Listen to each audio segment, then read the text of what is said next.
So this is the vehicle exhibit, I guess you'd call it. It starts over there with a horse and buggy, and there's some more horse and buggies over here. This is a horse and buggy here. Actually, this is one of the first cars. Is this a car? It says this is a car. I think that might be an engine back there. But it goes down the line here. That's a car. And then there's all old cars, like late 1800s, early 1900s cars. Henry Ford was not the first guy to make a car.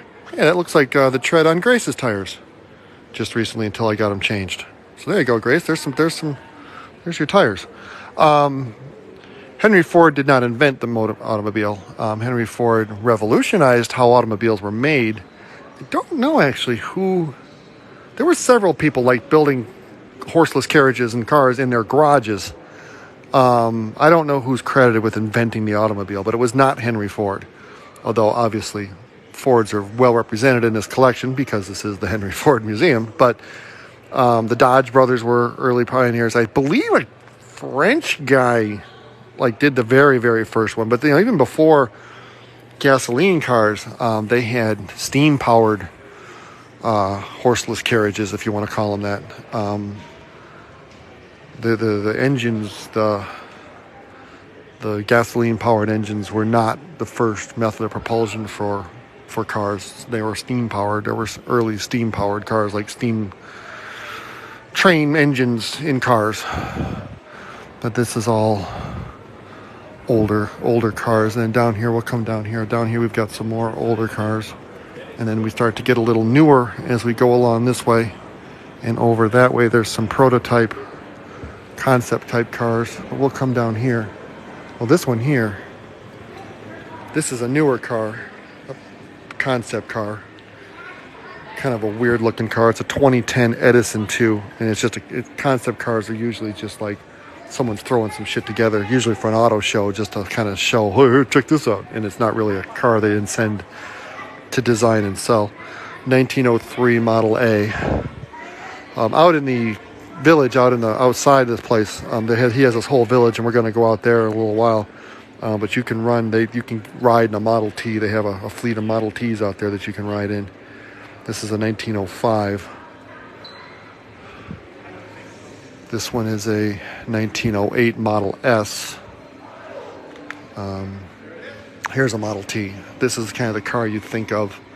This is the car, the Model T is the car that you think of when you think of Henry Ford in the assembly line that he designed. It was to build the Model T. And this was kind of designed to be a car for everybody. One of the very first ones. When the cars first came out, it was only like weirdos and rich people who had them. Model T was designed for, the regular person to be able to buy a car.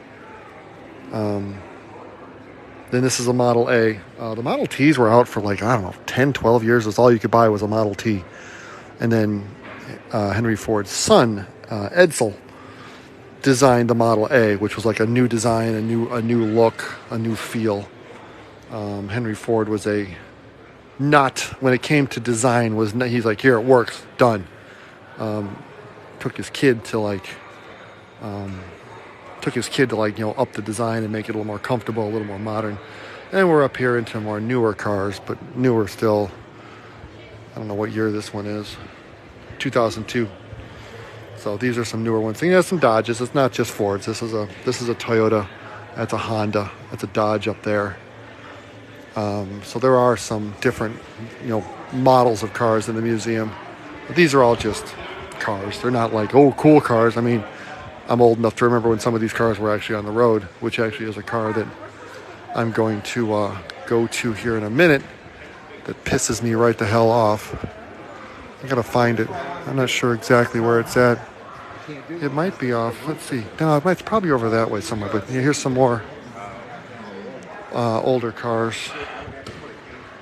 A Beetle. I don't know what's this thing. Volkswagen sedan. And then we're going to come over here and I'm going to see if I can find the car that pisses me off. And you might be asking, why do you want to go find the car that pisses you off? Because I want to tell the story of why it pisses me off. If I can find it. Let's see. Well, there's some more cars over here I guess we can look at real quick. Let's see what this car is.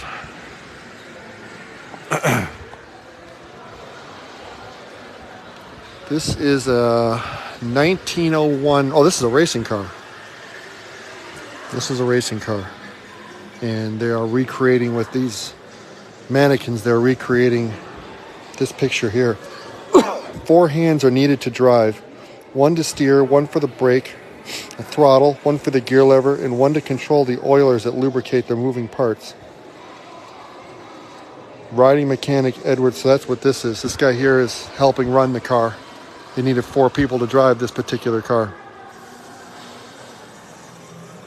And then we've got another, this car looks like it's been stripped down so that you can see the inside of it. Well, this is a, they were afraid to drive it, so they hired a professional driver. So this car that's a hell of a car. This is designed to be fast and nothing else. Probably not comfortable, probably not stylish, fast. This is an exhibit about racing, car racing. What is over? Okay, so there's some more older cars over here. You got a couple of more concept and racing cars here, and you've got some more older cars over here. Packard Model F, 1903. This thing looks real, man. Look at that. They call that patina. A 1919 Model T. I think the car that pisses me off is over here. Let's see if I can. Oh, we got a little camper section. That's right. I forgot about this. This is the camper section here. That's Airstream trailer. A VW Beetle trailer. Or a camper. Let's see. There's some more cars. There, I see the car that pisses me off. Let's go around the corner here. We'll go right to the car that pisses me off. Oh, that's a cool car. There's a neat couple. I like the fins on that one. Got a giant train in the back there. I'll probably get bored with all the videoing at some point, but for now. Here's the car that pisses me off. Not the taxi, not the Texaco truck, not any of these. That one. And the reason that this car pisses me off, that is a 1984 Plymouth Voyager. And the reason that car pisses me off is because it's here in a museum, and I drove in that car. My parents had an 86 Plymouth Voyager, and I drove it. Said it many times. And God damn it, I'm not old enough for a car that I drove to be in a goddamn museum. That's some bullshit. This car should not be in this museum. It annoys me that a car that I drove is in a museum. And that's why that car pisses me off. And the car my parents had different wheels, different hubcaps, but the interior was a dead ringer. I mean, it's the same color and everything as my parents' car. So yeah, I drove this car. And the fact that it's in a museum annoys me no end. So